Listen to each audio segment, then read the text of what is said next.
So it's a pretty normal afternoon here, and I've got the vacuum going because, well, that's just life with a house and a cat. And watch what happens the second I turn it on. She takes off, running, ears back like the world is ending.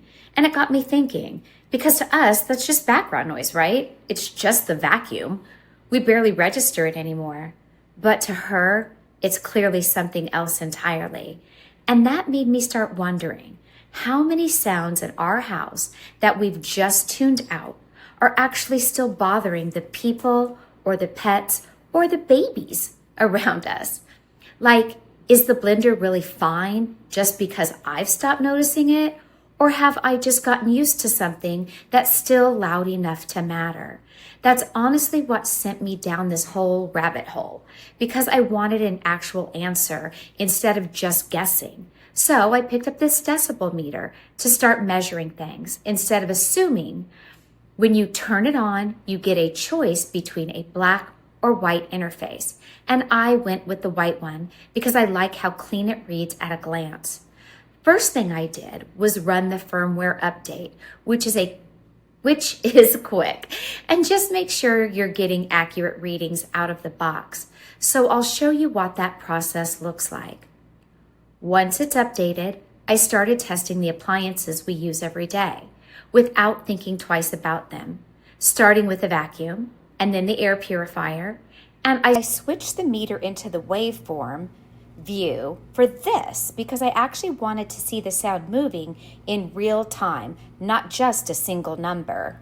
That view is showing you the maximum, the minimum, and the average all at once, so you can see how much sound spikes, even if the average seems totally reasonable.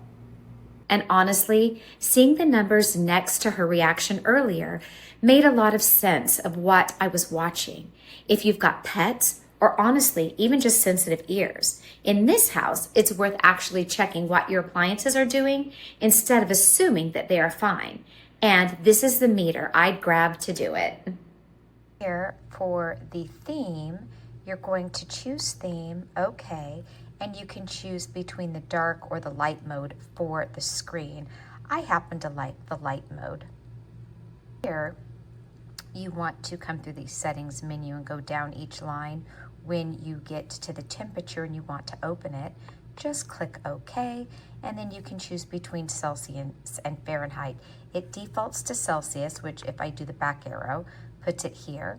The forward arrow puts it to Fahrenheit, and then you simply click OK.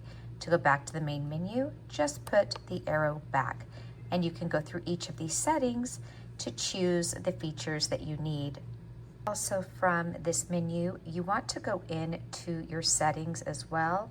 We're going to hit OK here, and you want to set up your time setting because the time is not correct when you get it.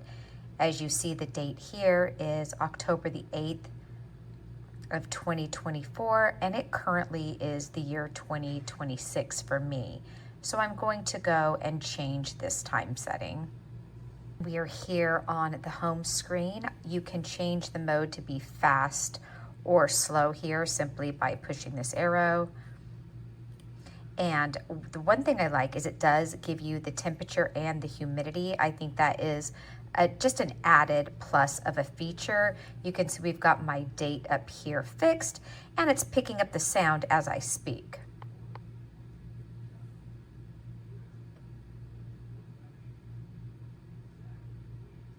I wanted to show the numbers, that's why I was silent there.